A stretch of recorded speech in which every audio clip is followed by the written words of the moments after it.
O ministro Alexandre de Moraes, do Supremo Tribunal Federal, votou nesta sexta-feira para condenar mais 8 réus pelos atos antidemocráticos que ocorreram no dia 8 de janeiro nas sedes dos 3 poderes em Brasília. O ministro relator dos casos, Alexandre de Moraes, propôs penas que variam de 3 a 17 anos de prisão, além do pagamento de 30 milhões de reais por danos morais coletivos. As punições variam porque a situação e a participação de cada pessoa são analisadas de forma individual. O Supremo Tribunal Federal começou a analisar em sessão virtual o 4º conjunto de ações penais contra os acusados das ações antidemocráticas que ocorreram em Brasília. As sessões de análise dos casos dos investigados está sendo feito via plenário virtual, que é um formato de julgamento em que os ministros apresentam seus votos em uma página eletrônica do Supremo. Porém, os advogados podem apresentar argumentos nas sustentações orais por áudio. A análise virtual está prevista para terminar no dia 23 de outubro, mas pode ser interrompida se houver pedido de vista, que seria prover mais tempo de análise ou de destaque.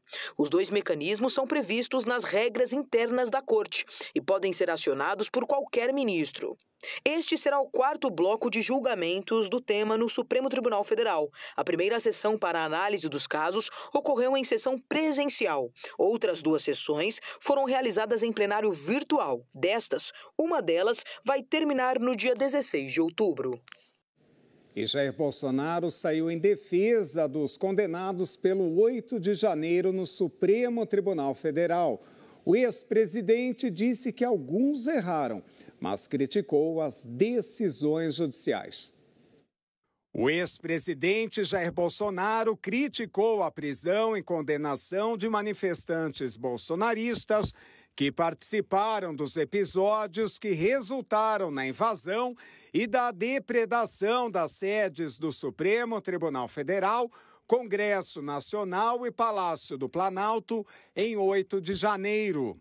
Em discurso em uma feira agropecuária em Chapecó, Santa Catarina, Bolsonaro questionou as condenações, as prisões e medidas cautelares que incluem o uso de tornozeleira eletrônica que foram impostas pela Justiça aos manifestantes que foram detidos. Esperamos que isso seja desfeito brevemente, que essas pessoas fiquem livres dessa tornozeleira, bem como as que foram condenadas até 17 anos de cadeia, fiquem livres dessa pena também.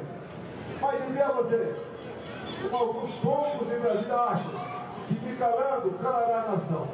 Não. Ao longo de 4 anos, nós juntos plantamos sementes para o nosso Brasil. O ex-presidente contemporizou a ação aos manifestantes, afirmando que alguns erraram ao invadir um prédio público, mas criticou as condenações com penas que chegam a 17 anos. Ele ainda classificou a imposição do uso de tornozeleira eletrônica pelos réus como algo que realmente choca pela violência e pela maldade como trataram essas pessoas. A influenciadora de direita, Carol Heller, de 36 anos, conhecida por apoiar o ex-presidente Jair Bolsonaro, morreu na noite desta quinta-feira, em São Paulo. A informação foi confirmada pelo deputado federal Nicolas Ferreira. A descoberta da morte da influenciadora Carol Heller se deu após publicação nas redes sociais dela, com uma mensagem indicando possível suicídio. No texto divulgado, Carol disse que perdeu a guerra e também informou seu endereço e mencionou o Corpo de Bombeiros na mesma mensagem. Segundo apurações, ela caiu do prédio onde morava em Campo Belo, na zona sul de São Paulo. O caso foi registrado pela Polícia Civil como suicídio. Carol Heller ganhou notoriedade no mundo político pela proximidade com a família do ex-presidente Jair Bolsonaro e deputados de direita. Se tornou famosa nas redes por ser lésbica e propagar conteúdos pró-Bolsonaro, além de comentar assuntos que são apoiados pela ala bolsonarista. Pelas redes sociais, o ex-presidente Jair Bolsonaro postou uma foto em preto e branco de Carol. Flávio Bolsonaro divulgou uma foto com Carol e pediu respeito pela história da influencer. Eduardo Bolsonaro também publicou e pediu solidariedade à família e amigos. O deputado Nicolas Ferreira foi quem informou sobre a morte da influenciadora em seu perfil no X, antigo Twitter. Na mensagem, Ferreira disse que escrevia praticamente sem forças, mas que, infelizmente, Carol Heller veio a óbito. Heller compartilhou em setembro uma mensagem afirmando que havia se convertido e que deixaria de ser lésbica. No post, a bolsonarista declarou que renunciou à prática homossexual, à prática de vícios e aos desejos da carne para viver em Cristo. O Estatuto da Pessoa Idosa completa 20 anos neste mês. Vamos acompanhar. O Estatuto da Pessoa Idosa completa 20 anos neste mês. Na sessão solene ao Dia Nacional e Internacional do Idoso, os parlamentares defenderam aprimoramento na legislação brasileira e pediram que haja mais políticas de inclusão social do público idoso. Portanto, fundamental que continuemos a evoluir nossa legislação e a promover uma cultura de respeito e inclusão para as pessoas idosas. Além disso, é necessário fomentar a pesquisa em gerontologia e promover a formação de profissionais capacitados a lidar com a população idosa. A Delegacia Especial de Repressão aos Crimes por Discriminação afirmou que é necessário criar mais delegacias especializadas na proteção da pessoa idosa e alertou sobre a urgência de ter um plano nacional para atender melhor a terceira idade. Precisamos de mais delegacias especializadas na proteção da pessoa idosa 24 horas em todo o país.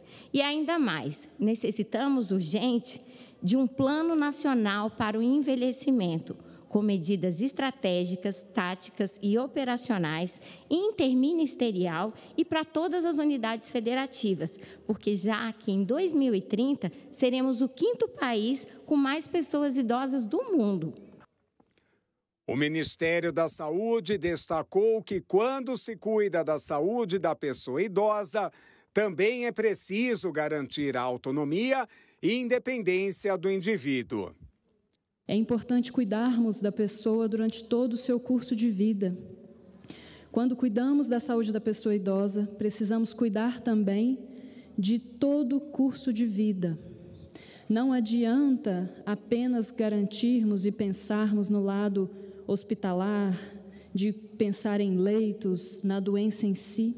Precisamos cuidar da pessoa idosa na garantia, na preservação, na recuperação da sua autonomia e independência.